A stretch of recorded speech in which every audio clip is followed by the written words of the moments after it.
आज का हमारा टॉपिक है current loop as a magnetic dipole. अगर आप एक सिंगल वायर लो और उसमें भी करंट दौड़ाओगे, अगर उसको मतलब एक सर्कल बना दिया जाए, जैसे ये सिंगल वायर को आप एक सर्कल बना दो और उसमें करंट अगर भेजते हो किसी वे से, तो जो ये करंट जाने के बाद ये सिंगल वायर है, ये आपकी क्या करेगी, एक मैग्नेट की तरह बिहेव करेगी। मतलब अगर आप इसका ऊपर वाला हिस्सा लो, अगर मान लो कि मैं ऊपर वाले हिस्से में कहता हूँ कि ये एंटी क्लॉकवाइज में करंट फ्लो कर रहा है, तो आपने याद रखना एंटी का एन, उससे आपका नॉर्थ बनता है। तो एंटी क्लॉकवाइज जब भी करंट फ्लो करे तो वो हमारा नॉर्थ पोल की तरह बिहेव करेगा।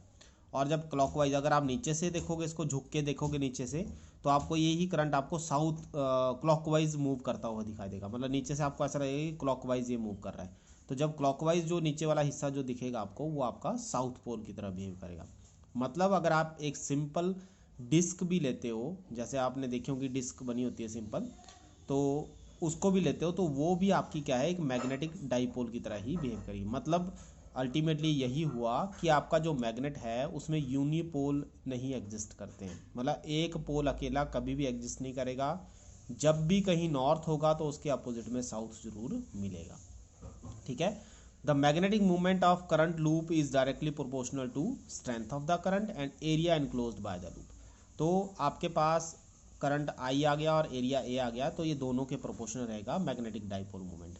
जब इसको हम सॉल्व करेंगे तो M आ जाएगा, प्रोपोर्शनलिटी का साइन हटा के KIA। ऐसा इस सिस्टम में K1 होता है, तो M कितना आ जाएगा, I इंटू A। अगर आपके पास n नंबर ऑफ टर्न्स हैं, मतलब आपने बहुत सारी कॉइल ली हुई हैं ऐसी ऐसी, मतलब आपने बहुत सारे जैसे सीडी के ऊपर सीडी लगाते जाओगे तो आपकी एक चेन बन जाएगी, एक पूरा रैक बन जाएगा ऊपर तक। और आपकी जो नंबर ऑफ तब आपका जो मैग्नेटिक डाइपोल मोमेंट होगा वो होगा NIA। ऐसा यूनिट यहाँ से निकाल सकते हो। आई आपका एम्पियर हो गया और एरिया का होता है मीटर स्क्वायर, तो ऐसा यूनिट बन जाएगा ampere metre square. The direction of magnetic dipole moment is given by right hand thumb rule. मतलब अगर आप राइट हैंड थंब रूल का इसमें यूज़ करोगे, राइट हैंड थंब रूल आप सबको पता है, ठीक है। राइट हैंड थंब रूल का अगर आप इसमें यूज़ करोगे तो डायरेक्शन ऑफ M आपको मिल जाएगी, अगर करंट आपका कर्ल ऑफ फिंगर को रिप्रेजेंट कर रहा है। ठीक है। तो ये है आपका current loop as a magnetic dipole. मतलब सिंगल करंट लूप भी आपका एक मैग्नेटिक डाइपोल की तरह ही बिहेव करता है। उसके बाद हम एक और टॉपिक करेंगे इसमें, ये है आपका bar magnet as an equivalent solenoid. आपने बार मैग्नेट देखे हुए हैं, बचपन से हम देखते हैं, छोटे छोटे से पीसेज होते हैं, आपके ज़्यादातर स्टील के बने होते हैं। तो बार मैग्नेट जो है और जो सोलिनॉइड आपने पढ़ा इससे पहले टॉपिक, वो दोनों आपके इक्विवेलेंट है, मतलब एक ही तरह बिहेव करते हैं। इसको प्रूव करने के लिए हम क्या करेंगे, एक सोलिनॉइड लेंगे। सोलिनॉइड आपने देखा कि कैसे होते हैं, उसमें नंबर ऑफ टर्न्स होते हैं, बहुत सारे टर्न्स होते हैं और इतने क्लोजली बाउंड होते हैं कि आपको लगेगा कि एक पीस बन गया उसका। ठीक है। तो इसके एक्सिस पे हमने क्या करना है, मैग्नेटिक फील्ड निकालनी है। तो P पॉइंट हम लेंगे जहाँ पे हम मैग्नेटिक फील्ड निकालना चाहते हैं। एक सॉलिनॉइड लेंगे जिसकी लेंथ सेंटर से इस तरफ को L है और इस तरफ को भी L है, तो डैट मीन्स टोटल लेंथ आपकी 2L हो जाएगी। फिर हम क्या करेंगे, एक छोटा सा एलिमेंट dx ले लेंगे, ये इसकी जो लेंथ है ये dx है, ठीक है। और सेंटर से इसका डिस्टेंस x लेना है आपने, ठीक है। सेंटर से डिस्टेंस x हो गया। तो आपने इस करंट एलिमेंट की वजह से P पॉइंट पे क्या निकालनी है, मैग्नेटिक फील्ड निकालनी है। ठीक है। तो इस पहले तो हम इस करंट एलिमेंट में अगर हम बात करते हैं कि जो आपका number of turns per unit length है वो आपके स्मॉल n है, अगर मतलब एक यूनिट लेंथ में कितने नंबर ऑफ टर्न्स है n, तो dx लेंथ में कितने होंगे, n इंटू dx। तो इसके नंबर ऑफ टर्न्स आ गए n dx, इस छोटे से करंट एलिमेंट dx के। ठीक है। ये जो मैंने शेडेड पोर्शन बनाया है ये dx है।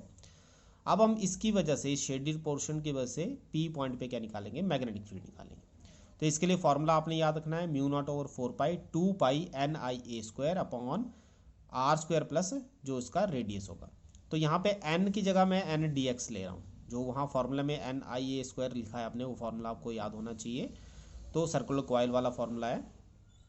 तो यहाँ पे n की जगह मैंने n dx लेना, टोटल नंबर इसके कितने हुए, n into D x, small n होके n इंटू डी एक्स है। क्यों, क्योंकि इतना एरिया हमने लिया हुआ है, तो इतने एरिया में कितने टर्न्स हैं, n इंटू डी एक्स।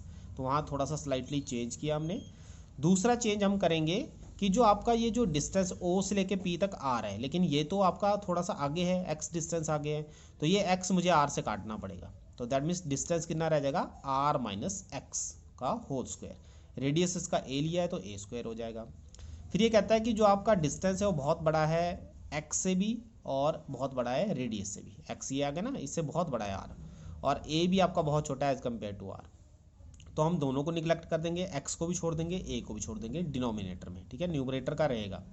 तो ये आर स्क्वायर का 3/2 कितना हो जाएगा, आर क्यूब, ऊपर वही रहेगी टर्म जो है एज इट इज़ है, ठीक है। फिर हम क्या करेंगे, टोटल मैग्नेटिक फील्ड निकालेंगे। मैं सेंटर से इस तरफ को माइनस मान लूंगा और सेंटर से इस तरफ को पॉजिटिव मान लूंगा, तो ये हो जाएगा माइनस एल और ये हो जाएगा प्लस एल। तो माइनस एल से लेके प्लस एल तक आपने क्या निकालना है, टोटल मैग्नेटिक फील्ड, ठीक है। तो इसको कैसे कैलकुलेट करते हैं आपको पता है, हम इंटीग्रेट करेंगे तो माइनस एल से प्लस एल डी एक्स, जो बाकी टर्म है आपकी वो सारी बाहर आ जाएगी, सिर्फ डी एक्स लेंथ को रिप्रेजेंट कर रहा है तो वो अंदर चला जाएगा। डी एक्स की जो इंटीग्रेशन होगी वो होगी एक्स, और लिमिट भरेंगे माइनस एल से प्लस एल। तो माइनस पहले प्लस एल भरेंगे और यहाँ माइनस आता है आपको पता ही सभी को, तो माइनस माइनस क्या हो जाएगा प्लस, इस माइनस की वजह से वो माइनस प्लस हो जाएगा। तो ये टोटल लेंथ कितनी हो जाएगी 2l। अब हमने पढ़ा है what is magnetic dipole movement. Magnetic dipole movement होता है टोटल नंबर ऑफ टर्न्स, कितने हैं total number of turns solenoid के, n into total length. Total length कितनी है सोलेनॉइड की 2l। करंट कितना फ्लो कर रहा है I, और एरिया ऑफ क्रॉस सेक्शन जो सामने वाला फेस है वो सर्कल है, इसलिए एरिया क्या होगा पाई ए स्क्वायर। तो जब मैं इस इक्वेशन को यहाँ और यहाँ कंपेयर करूँगा तो ये जो आपकी पूरी टर्म है यहाँ से आगे, ये सारी की सारी टर्म आपकी ये बन जाएगी, ठीक है, और 2 आपका बच जाएगा इसमें। तो 2 बच गया, बाकी टर्म m हो जाएगी, तो ये हो जाएगा आर क्यूब। तो ये जो रिलेशन है ये मैंने इससे पहले आर्टिकल आपको करवाए थे, सॉलिन आपके बार मैग्नेट की वजह से एक्सियल लाइन पे आपकी जो मैग्नेटिक फील्ड है वो कितनी आती है 2m/r³। तो बार मैग्नेट और सॉलिनॉइड का जो रिलेशन है दोनों का सेम आ रहा है, इसलिए हम कह सकते हैं कि जो आपका सॉलिनॉइड है it will behave like a bar magnet. तो आज के लिए इतना ही काफ़ी है।